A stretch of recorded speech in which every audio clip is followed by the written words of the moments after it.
Welcome to Islam in the Media, a production of IslamopediaOnline.org, a website produced by the Islam in the West program at Harvard University. My name is Omar Shacherbey, and I'm a reporter with the Religion News Service and your host today. The aim of our program is to bring together renowned Islamic scholars and religion journalists to talk about how the media covers Islam, what it's doing well, what it can do better, and how academics and journalists can work together to bring better news. We have two distinguished guests today. Dr. Jocelyn Cesari is a political scientist and associate at the Center for Middle Eastern Studies and Center for European Studies at Harvard University. She is the director of the Islam in the West program and has written 13 books on the topic, including most recently, Muslims in the West After 9/11, Religion, Law, and Politics, released in 2010. Professor Stephen Burgard is a veteran of one of America's great newsrooms, the Los Angeles Times, where he spent 26 years as a reporter, editor, and member of the editorial board. Since 2003, he has directed the journalism program at Northeastern University in Boston, where he teaches ethics and explores the intersection of media and religion. His most recent book is Faith, Politics, and Press in Our Perilous Times, released also in 2010. Professor Burgard, let's begin with you today if we could. This book, first off, I would recommend to any journalist who has an interest in covering religion, which basically applies to all journalists. I would highly recommend it. What would you say was going on at the world at that time and how the media was covering religion that prompted you to bring together this great collection of journalists and academics to talk about how the media covers religion? Well, I would say, of course, September 11 is really a defining moment for a lot of journalists in trying to understand the importance of religion in the coverage of all the news that's around us today. Interestingly, I think the press has done a pretty good job before that time in recognizing the importance of religion news in general. There are some things that have happened in the industry that have made it difficult to be as good as we'd like to be. But actually, September 11th is the catalyst, because I think what you saw at that time was major news organizations really having to come to grips with their real lack of understanding of some of the great world traditions, specifically, of course, Islam. And one of the central organizing articles of this book is Phil Bennett's piece on what happened at the Washington Post when after 9/11. So how did the Washington Post tackle the challenge of covering Islam? Well, they learned that there was a great world religion out there that they needed to know more about, and so they began to have conversations about issues like the use of terminology in Muslim coverage. They began to look at the coverage of Muslims in the Washington area. They looked at how they were covering Islam in the global stage. They really did a comprehensive analysis of their coverage top to bottom. Dr. Cesari, you've obviously been following how the media covers religion and Islam, sort of from giving us a big picture view. How does the Academy see the media's role in covering Islam? There are three points that actually come all the time in the way that scholars look at the media coverage of Islam. The first one is about the use of what I call the buzzwords. The second point is on sometimes the use of Muslim agents or actors as experts of Islam. And the third point that also is really followed closely by scholars is the confusion that happens all the time between Islam as a religion and political or national explanation or causes. So if I may just give a few more insight on these 3 points. The first one is the use of buzzwords, and we all know them. It's jihad, it's sharia. These words carry a lot of, I would say, nuanced, complex, complicated meanings for Muslims across history, nations, context. And they tend to be used in the media like the average, I don't know if this exists really, Western citizen would use it, which means most of the time a very simplified or essentialized approach to this term. For example, if I ask anybody in the street what is jihad, it would come up like, indiscriminate violence against the West, which is indeed something that is happening right now. Does it mean that it has to be used with no distance in the media coverage? Is another, is a question, because it's part also of creating this gap between what you think about something or what you are convinced about as a citizen and reading the news, and what a journalist can do to introduce at least some kind of questioning about the terms. And this is something that the scholars are really watching. It's the same thing with Sharia.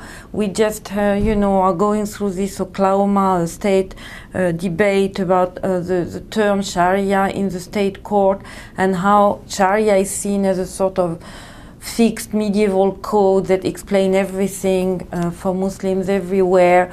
And it's not the reality. I mean, Muslims, when they think about Sharia, do not see it this way. So how can you, in a coverage of an event like the Oklahoma State debate on Sharia, or how can you, in the coverage of an international or political event which the term jihad comes in, be able to introduce this discrepancy between these buzzwords, as they may be used, and the reality on the ground. So this is the first thing. If I could just try to address that question and bring it to Professor Burgard, is how do you see journalists, again, after 9/11, confronting and dealing with a lot of this new terminology like Sharia and jihad? Is there a learning curve, or can we do that? The truth is that for journalists, there's always a learning curve in any new subject, whatever it is. And what you'll find is that there are generally two categories of journalism that occur. One is that done by the experts who will get it right, and then the other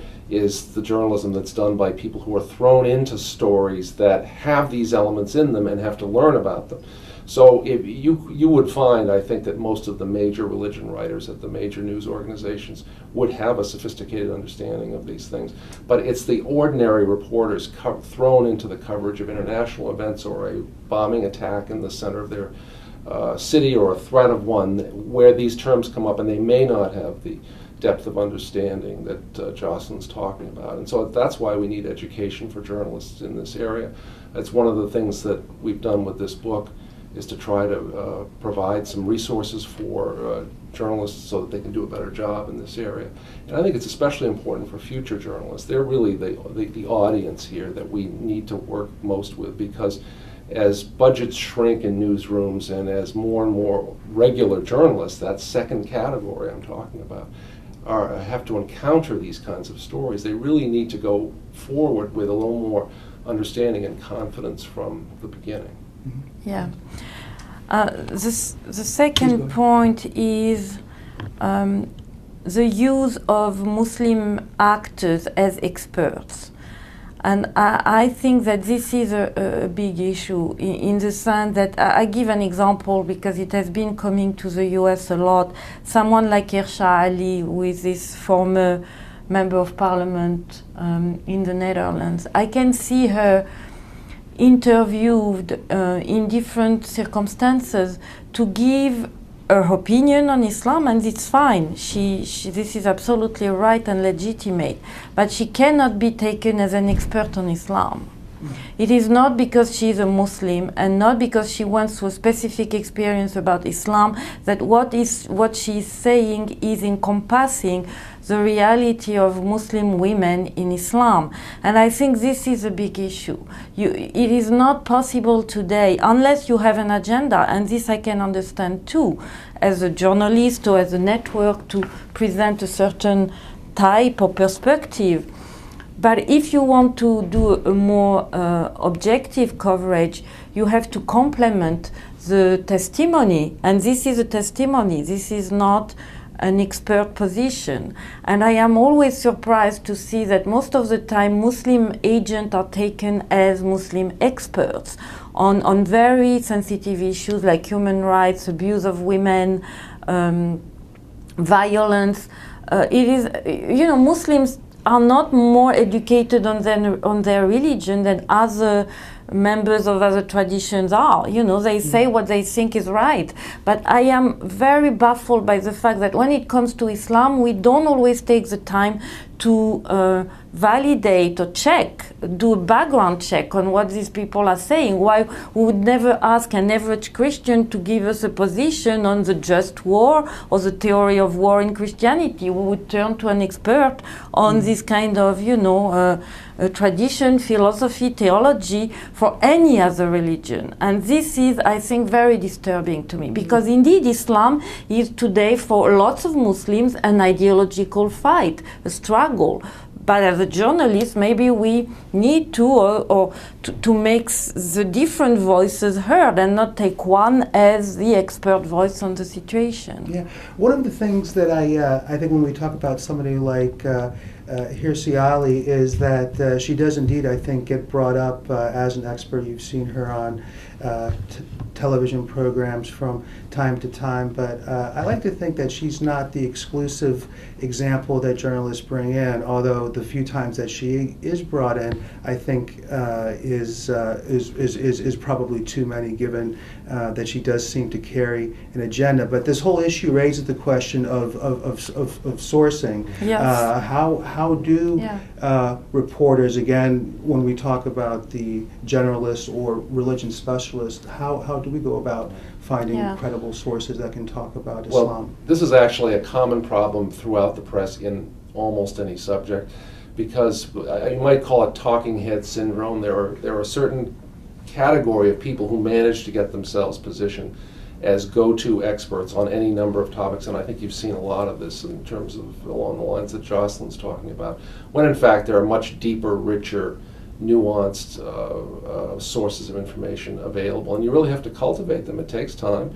You've got to find out who they are. You've got to study the field to know who's there, to know who's good, who isn't, and you have to not necessarily go to the same people all the time. I mean, I think the press is susceptible to some criticism of laziness in this area, that they really get a certain Rolodex of people they know will say something colorful or dramatic or that's maybe even explosive, and they go to them because they're available and make themselves available.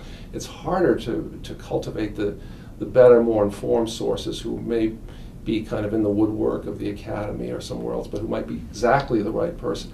And I think there's a range of quality in this area too. I think for NPR, for example, would be much more likely to have those kinds of sources. When I listen to their broadcasts in these areas, they seem to always come up with pretty informed and interesting people. If I may follow on that, you're absolutely right that it's a question of sourcing and taking the time to do a little more search on what are the diverse sources. But it's also, I would say, a mindset to cultivate, because once you are convinced that this voice may not be the expert voice, and again it goes with this, I would say, lack of familiarity with Islam that is there in the West and that may not be with other religions. When we would make a difference, even if we are not an expert and we don't know very much, we would not confuse someone who is coming with a particular experience or story on Islam as being also interviewed as someone who can give an expert position on that. You see what I mean? Yes. And it means that once you get that there may be other possibilities, you can look for it. This is the job of journalists, yes, I would say.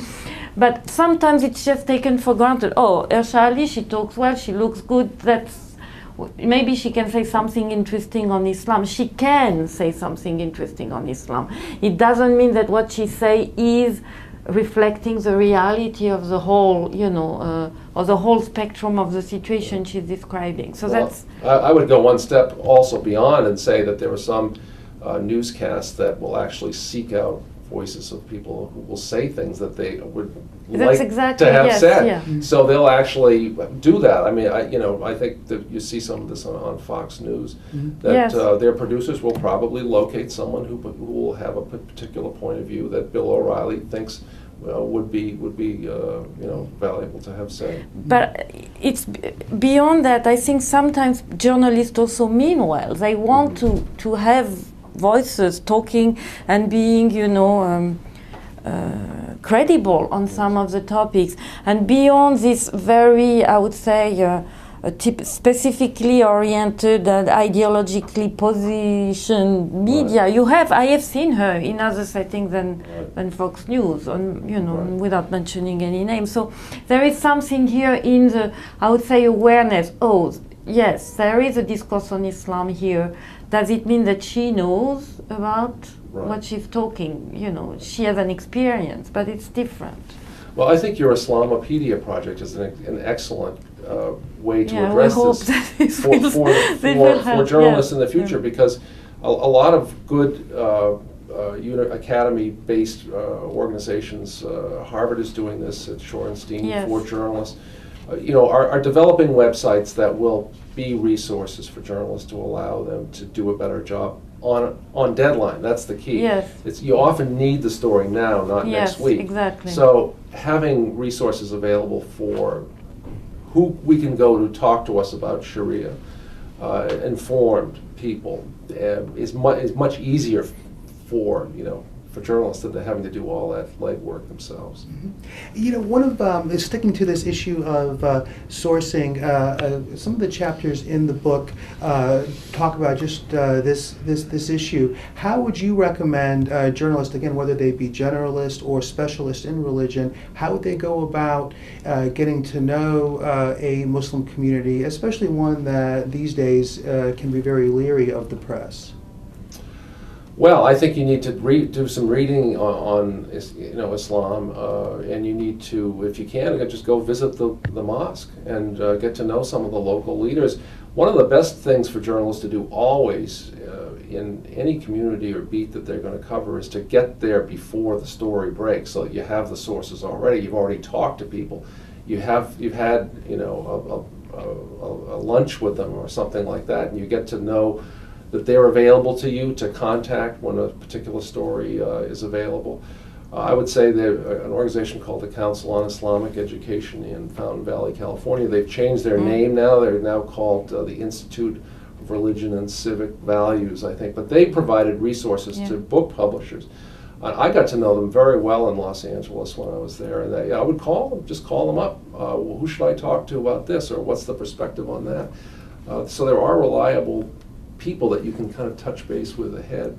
Mm-hmm. Got it. Jocelyn, what kind of, I know there's many different services that academics try to provide to the media, but when we're talking about, say, something like, getting to know a community or buzzwords, how can academics help journalists in that regard, sort of getting them into the trenches or on the front lines, so to speak? It is the most challenging part of the job for both, for journalists and for scholars.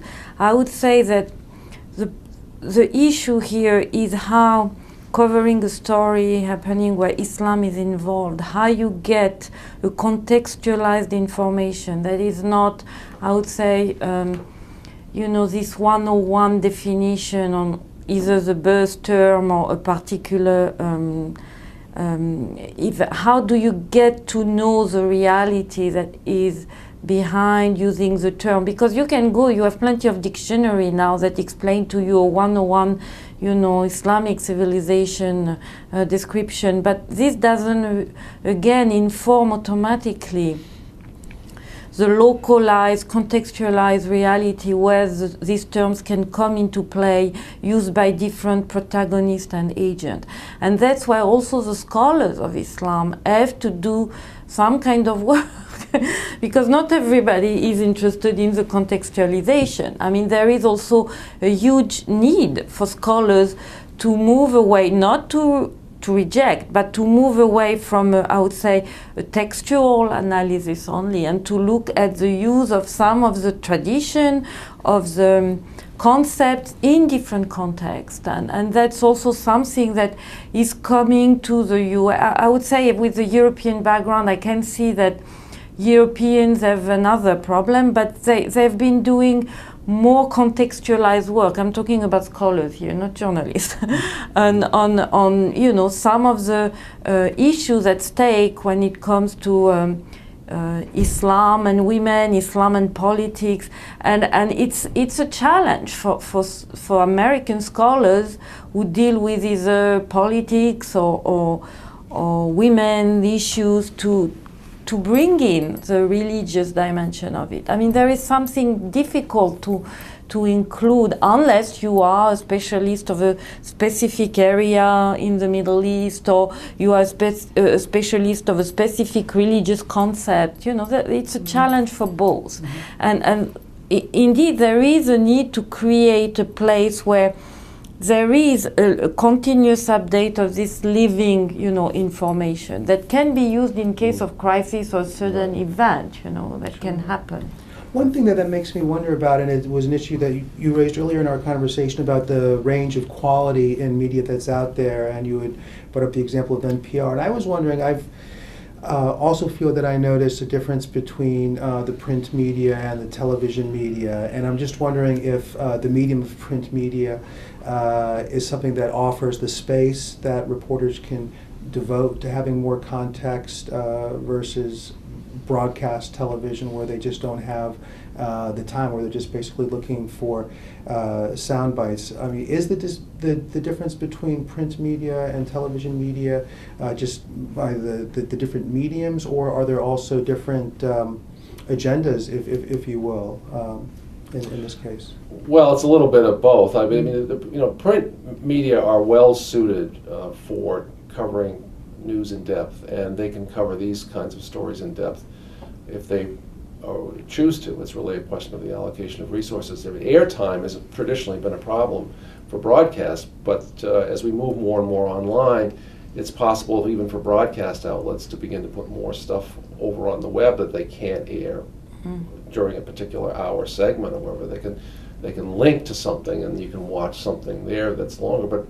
But the answer basically, I think, is that broadcast is not really geared for the kind of really in-depth treatment that you can get in print media. But that doesn't mean you won't get good work. I mean, you could see some of the work that PBS does in some of these areas will be very distinguished. And so you're really talking about the difference between the commercial media and a PBS type media for commercial work. And really, honestly, NPR stands head and shoulders above almost everybody in terms of the quality of broadcast news coverage that it does and commits to. So that's, I think, what we're looking at. Again, there is, I think, a huge potential with the internet activities. I think it's a place. If I see how people, especially the young people, use the internet, they use it systematically to get the news. They do not go anymore on the, you know, TV set or the newspaper. Even the newspaper, they read it online. So it does allow a more, I would say, flexible use of lots of sources, and it's a chance, an opportunity to open up to other way of getting informed and also getting educated in the process, which I find very fascinating. If I see the way that especially young people get now, they get exposed to some news and comments and feedbacks, you know, and they take the time. And if something gets their attention, they can dig in a little more. So I think there's a lot of potential here to be able to do more than indeed the 5 minutes or 3 minute segments on radio, on TV, and in a more interactive way too, I think. You know, I would suggest this works the other way too, for the sources themselves to be more accessible to journalists. Yes. After all, we've talked about the difficulty that journalists have on deadline in getting informed sources. So this is really an opportunity, these new venues for informed sources to make themselves more visible in the public space, the public conversation, through the use of the internet with their own websites, with their own resources for journalists and for others. And I think that's what we are beginning to see and can see as a broader array of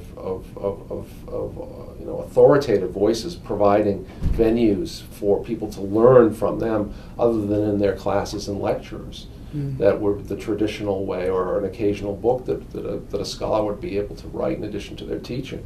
This is really another place for them to have a public conversation. I agree. If I may finish on the 3 points, because we talked about the two, but I would like to also maybe go to the third point I wanted to raise on this engagement of scholars and journalists on Islam. It's also the confusion that I can understand, because it's happening among Muslims themselves, between Islam and politics all the time.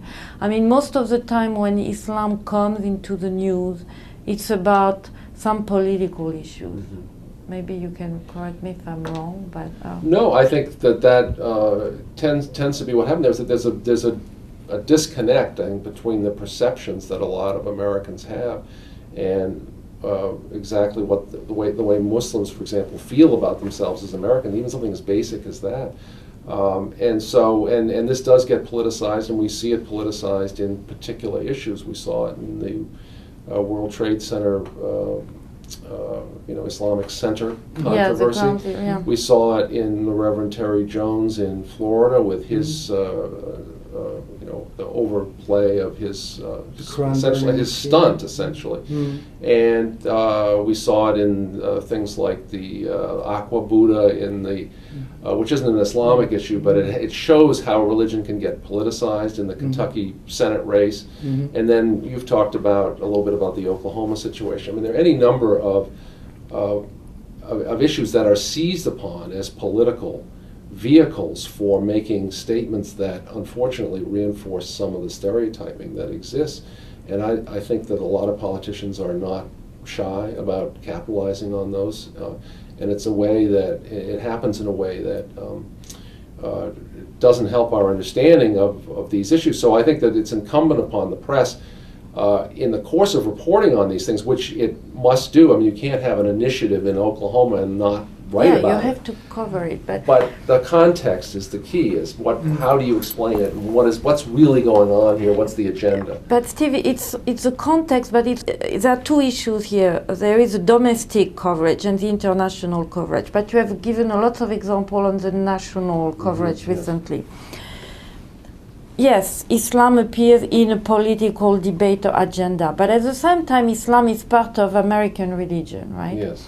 And I can see how other religions can get covered outside political events. For example, if we want to do a coverage of Muslims today outside political issues, the Ramadan just ended in September, and it would have been a good occasion to look at how Muslims celebrate, or, what's the coverage on the reality of Ramadan for Muslims in America, for example? You see what I mean? Yeah. I hear you, but go ahead. I'll let you finish. And I think this could happen. It can happen at the time of Easter for Christian or Passover for Jews. There is always some kind of story you can make on holidays or events that happen related to your religious calendar that is not automatically related to an input or a push from an external political event. No, I think that's definitely true. And the good news is that reporters and editors beginning in the mid to late 1990s began to really understand this. That's why they started to develop religion sections in news organizations. They went beyond the church pages, religion news writers and others doing really a broader based coverage of everyday religious concerns. The problem is that this good trend ran head-on into the economic disintegration of much of the existing media structure that took place when advertising started to collapse, and recession and the rise of the internet and closing of newspapers and all of this other stuff meant that people who specialized in these areas and did produce at the Dallas newspaper a good religion section, suddenly are some of the first to go because they cut back to the core reporting that they can still afford. Right. I think out there in defense some of our journalist colleagues that are out there has been a good bit of journalism out there on Islam. Even just recently, I can think of a fantastic piece by Bob Smetana of the Tennessean newspaper, who was covering the mosque controversy in Murfreesboro, Tennessee, and along the way he ended up doing an investigative piece, a money trail piece into Steve Emerson, who many Muslims consider to be an Islamophobe for stirring up incitement against Muslims, and Muslims are affiliated with terror. And Mr. Smetana looked at where Mr. Emerson was getting his finances. I think those are the kinds of pieces that really challenge the credibility of a lot of the people that are making the Islamophobic allegations. At the same time, Mr. Emerson's still going to end up on Fox News, so that's a problem. And that relates also to, I think, our internet discussion here, where on the one hand, I think there's a sense that the internet offers a lot of potential for religion journalists to to debunk some of the myths that are out there, but it seems that there's also a lot to fight against when you look at the anti-Islamic blogosphere. And a question that I have as a journalist is, how active should I be in debunking these myths? Or I guess better to ask, how do I respond directly to the blogs, or do I try to approach these myths from a different angle and try to inform readers on what's the truth and what's not? This is very important, and again, what is bothering me is I would say defensive or reactive. Even a piece that you just mentioned is great, but it's in reaction against some kind of ideological or political stand on Islam. And another strategy would be to cover Islam when there is no specific politicization around it. And again, the example I can find is about, what do Muslims do during the Hajj? What do American Muslims do when they want to go and do the pilgrimage? And we will show also a diversity of American Muslims that are not, most of them actually are not Middle Eastern, or they are some Anglo-American, African-American. So there is all this, I would say, naturalization of Islam that may have happened before the financial crisis or for other religion, but it's still not there for Islam, I would say. And I think this is crucial in the way that American can relate to Islam on a daily basis, because if indeed it comes only in pro or contra the ground zeros, the Oklahoma situation, it's always in this political tension. While, how do you inform about Islam when something else happens that is related to the religion as such? And I would say that it's also the same thing with the international issues. We come into interest about Islam when it's about jihad, when it's about political Islam. What do we know about the reality of Islam in Egypt? Everything is going to be covered around the Muslim Brothers, their position, their oppression. But, Islam is also part of what makes Egyptian. And it's always this idea that Islam is part of political agenda, and it's misleading. In this, then indeed Islam is only terror and ideology. But if you open up to other events or things that can happen around Islam that are not automatically political tensions, domestically or internationally, it is something worth doing for civic reasons. Do you feel that there are stories out there that look at Islam separate from the political? Well, there are some, but I take Jocelyn's point that maybe this particular faith tradition has not had the treatment that some of the others had, especially in the earlier pre-9/11 period.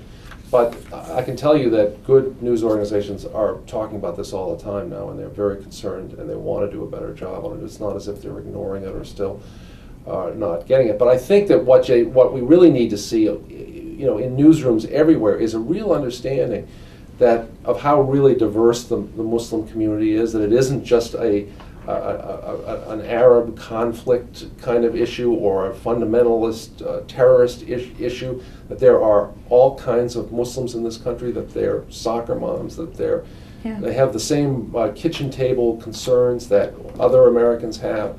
That they are patriotic, that they go to civic events, that they're concerned about the welfare of their communities and the quality of public education. And I really think that's what we're getting at here, is a kind of richer, deeper coverage of the Islamic community. I think in addition to specific coverage of Muslims in general, you need to go through this exercise that used to be called mainstreaming, when we were talking about getting more blacks' voices in ordinary news stories. In other words, you don't just go to African Americans when you're doing a civil rights story, or blacks are protesting about something, but that when you do a economic story or a health story or a sport, not just, of course they're well represented in sports, but in other kinds of news coverage, that you make sure that you talk to people from these diverse communities as well.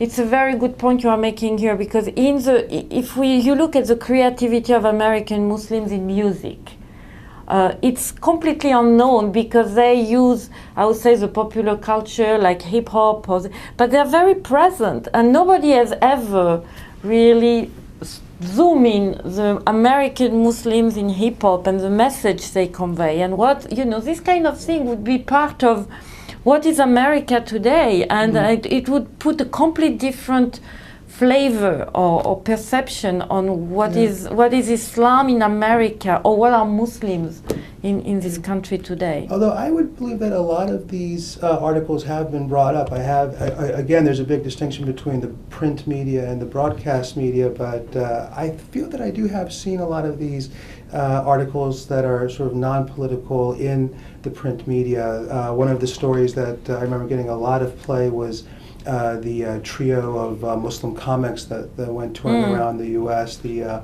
Allah Made Me Funny Tour, and around Ramadan, there always tends to be stories about Muslims celebrating Ramadan. And what I find very encouraging is that a lot of journalists are finding ways to have different angles on this year after year. So it's not the same Ramadan story every year, but it's a different one. One year it might be about parents teaching their small kids about Ramadan, and how a 7-year-old might be learning how to fast, or as we approach, as Ramadan becomes a holiday that enters the summer months, there's a lot more coverage about how Muslims deal with the challenge of fasting during a summer day, or how Muslim athletes on a Michigan football team are dealing with some of these things. I myself wrote a story about Muslim punk bands here in the Boston area. And so I think a lot of that coverage is out there, but I guess the problem that journalists face, and academics too, is getting this message out to a lot of the readers, and the news-consuming public. I have a sense that no matter how much you might try to humanize Muslims and do these stories outside of a political context, that there are going to be readers who, no matter what you say, are going to dislike Muslims, and there's only, I think, a limited amount of what we can do, but we try our best. And with that, we conclude our discussion today on media coverage and Islam. But you can continue the discussion on the forum at islamopediaonline.org. There you will also find more information about Islamic law and politics, and other topics related to Islam. You can also track our work on Twitter and Facebook. Thank you to our guests, and thank you for watching.